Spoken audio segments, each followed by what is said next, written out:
Right now, in 2005, a small auction house in New Orleans sold a painting for just over $1,000.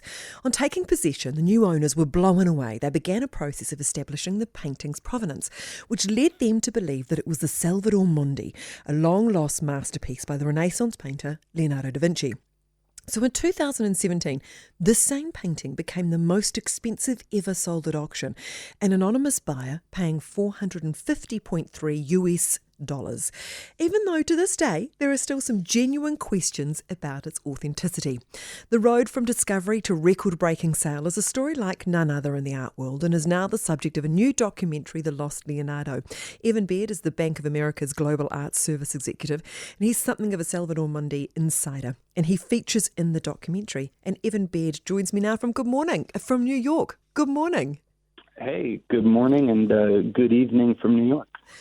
What a story. I mean, this story has everything. Is this one of the most bizarre or fascinating art stories you've ever come across? Yeah, everyone likes to ask that. This is not a typical story in the art world. You know, you discover this damaged picture in an auction house in Louisiana, and less than a decade later, a little more than a decade later, it becomes the most valuable picture ever sold in the history of the world. So it's a crazy story. When did you become aware of the Salvator Mundi and its claims that it was possibly this long-lost masterpiece by Leonardo da Vinci? Yeah, you know, there started to be grumblings in the art market when Robert Simon bought this picture. And, Robert Simon was a fairly low-key old masters dealer in New York. He was partnered with this gentleman, Alexander Parrish, and they buy Renaissance pictures and try and clean them up, and maybe some of them are misattributed and sell them for a profit. But there was some talk in the market that there may be something here because the picture is being shared with certain scholars, and then it really burst onto the world stage in 2011 when Luke Sisson, the curator at the National Gallery in London, who's in the picture of the film, accepted it into the London retrospective of Da Vinci, and that really gave this picture life. It allowed it to be commercially viable. Can you explain to us why finding a work by Leonardo was so incredible? Yeah, look, I mean, Leonardo is, the most famous artist of the Renaissance. He's literally a pillar of the Western art canon. And there's only 15 or so extant works where scholarship has really agreed that these are Leonardo da Vinci's from the hand of the master. So you're dealing with about 15 works. One of them is in the Western Hemisphere, in the National Gallery in Washington, D.C. So, telling someone that you've discovered a Leonardo da Vinci, there hadn't been one discovered in over 100 years, in, of all places, Baton Rouge, Louisiana, was just sort of too much for some people to digest. Evan, what were your first thoughts? Did you think the Salvator Mundi was an authentic Leonardo da Vinci work? There's a few aspects of this picture that I find pretty compelling. The first is, it is on the wood panel that it's on dates to the period. The paint scientifically date to the period. So the debate here is not about whether this is a late copy. The debate among scholars is really, is it from the hand of Leonardo or from a pupil or maybe the circle of Leonardo? So the debate really is pretty close to the master. I mean, there's almost no debate here on whether this was done, during. So it is period. The other thing that I found compelling is there's something called a pentimento in the picture where the thumb of the blessed hand of Jesus in the picture actually was in one spot and the artist made a decision to reshift it to the left. Now, if you were doing a copy, you would never do such a thing. You would copy it as you see it. So the fact that a pentimento exists in the picture is also compelling. The third thing that gives us pause is the fact that there was a picture created by Da Vinci in many of the the King's pictures. Charles I and Charles II. The inventory has a Da Vinci picture of Christ. So, look, this is a picture that existed at some point. The big question, is this it, or is this sort of a copy of a close pupil of Da Vinci? As you mentioned, there are these different groups of Leonardo's, right? So it could have been a pupil or a follower, or there's a sort of a range of possibilities there, isn't there? There really is. And, the unfortunate thing is there's never going to be hard and fast evidence short of discovering another Salvator Mundi that is just from a connoisseur's perspective even a better picture. And then people can so that's unlikely to happen. So this debate will continue for probably the next 100 years. Whether or not that matters is a different thing. I mean, this is now owned by the Saudi government, the Saudi royal family. It's going to sit in a museum, most likely in Saudi Arabia, and it's going to have for probably many years the moniker as the most expensive object ever sold at auction. The painting was originally purchased for $1,175 and as you mentioned, sort of around a decade later, it sold for $450 million. I mean, how does that happen, Evan? Yeah, no, and that I think may be the most interesting element of the story. This question of who determines value, and what key moments occurred to this picture that allowed it to go up in value. So it's discovered in 2005, bought for $1,100. The team that bought it works on it, hires Diane Modestini, a highly sought after conservation expert. She works on this picture for 3 years, cleaning it, sort of reconserving it, putting new touches on it, sort of nursing it back to what it likely was, 500 years ago.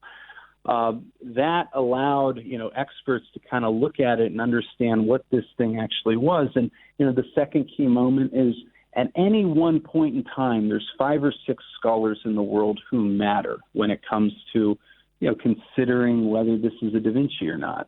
And enough of those scholars, people like Martin Kemp at Oxford, a few others, were willing to go out on a limb and say, this is a Leonardo. So that allowed it to kind of move up the value chain. And then when the National Gallery put its imprimatur on it and allowed it to be in their 2011 exhibition, suddenly the thing is commercially viable. And ultimately was sold for $83 million to Yves Bouvier, who 5 days later sells it for $127.5 million to a Russian oligarch. And the story just gets crazier and crazier from there on in. The painting, when it came to be sold in 2017, the painting was pitched as the male Mona Lisa. Do you think that was a justified comparison?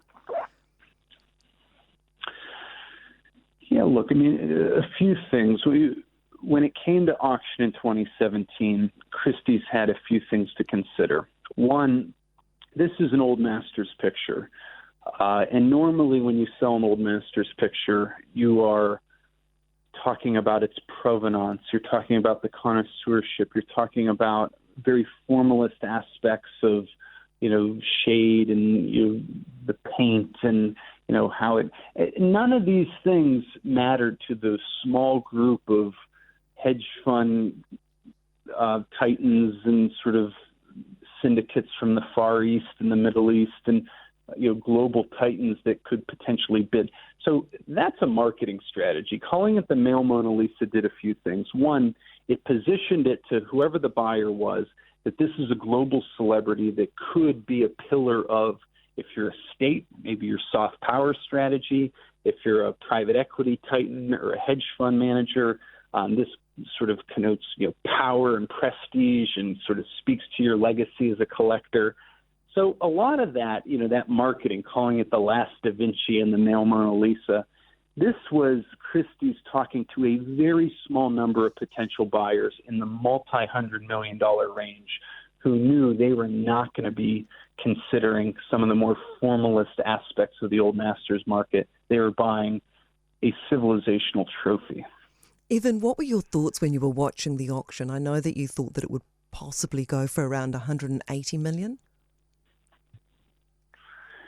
Yeah, look, I mean, I was blown away by, in the lead up to the Christie's sale in November of 2017, how this became a pop culture icon. This went on a world tour leading up to the auction. It went to Hong Kong and London and San Francisco, and at every stop along that world tour, it became more and more famous. And the lines would go around the block, and there were dinners and cocktail parties, and it became very Instagrammable, and this thing really took on a life of its own. And a big debate around the picture of is it the last Da Vinci? How much will it make? And the financial press then got on board and saw this as an interesting story. So by the time it got back to New York City for the sale, it was remarkable. There were events every night, and everyone in New York wanted to see it. And all of that activity, whoever the 5 or 6 potential buyers were, they were watching this and recognizing that, this is interesting. This really is a global icon. And so the value probably from the Christie's marketing campaign went up, 3 or 4 or 5 times. And yeah, I mean, everyone who watched that sale, there had never been a work that ever sold for more than 180 million. And so for it to go for 450 million, it was staggering. Evan, can you please tell me what a global arts service executive for a bank does? Sure. Yeah, look, the art market in the last 20 or 30 years has become financialized to a degree, not in a crude way, but the ecosystem has matured. So collectors now, when they buy their art, a lot of times they hold their art collection on their balance sheet. They unlock capital from their collection by borrowing against it, so they can plow that capital back into their hedge fund or their private equity fund. Banks manage many museum endowments. We have a team that do consignments at auction and structure the deals for clients. We have a planning team that helps clients think about their philanthropic strategy around their art, their estate plan, how to structure their tax strategies globally when they're buying art. So, look, this is just another segment of the global economy that, there's enough people engaged in it that they need proper advice. And the art market is one of the most unregulated markets in the world. Is that fair to say? Fair to a point. I think, it's not regulated like securities. So I say in a way that if you were to buy a work of art and sell it, there's information is not regulated like it is an IPO. When a company's going public, there's a quiet period, et cetera. So information actually matters in the art world. Where it is regulated is there's very strict anti-money laundering codes, know your customer. Banks were a highly regulated entity, so any bank that's lending money against art, we're certainly regulated by the OCC and the SEC. So there are certainly pockets of the art market that are subject to games and all of this. But it's more regulated than I think people give it credit for. The documentary also brings to light free ports, which was quite fascinating. Can you explain what they are? Look, a free port is literally a storage facility that exists in a special economic zone. And objects that are stored in a free port are considered in transit.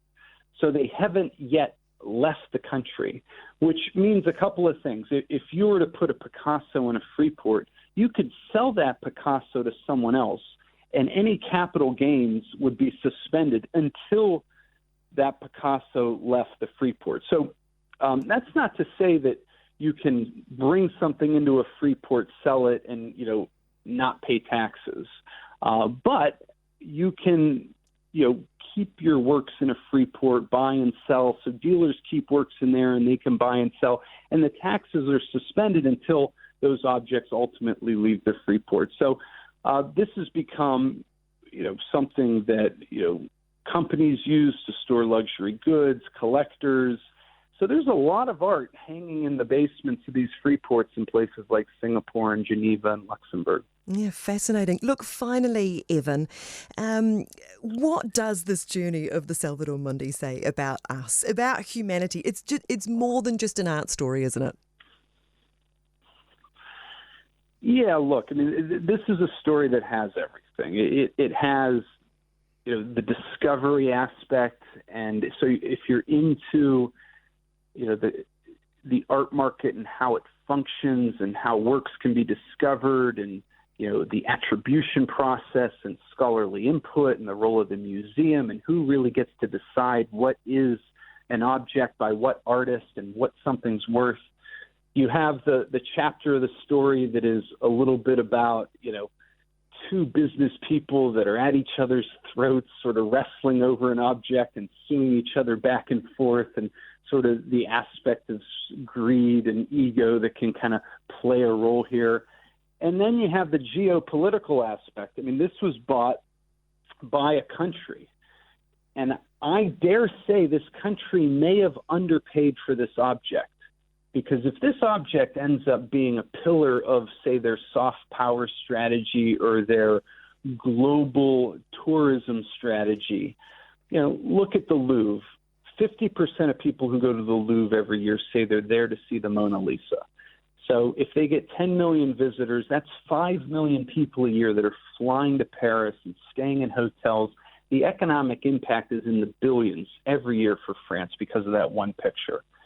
If this becomes the Middle East Mona Lisa, and let's say it attracts a couple million people a year to a place like Riyadh, and they're going to be spending money and staying in hotels and dinners, the payback period is going to be very short on this picture. So this picture may end up being a real bargain for the country that bought it. So look, this has a little bit.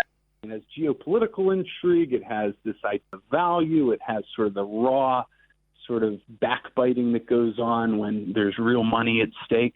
And then it's sort of a great kind of, not a heist film, but a great discovery film of, discovering something that is not what people thought it was, or maybe something very special. Thank you so much, Evan Baird. And The Lost Leonardo is in cinemas in alert level 2 areas now.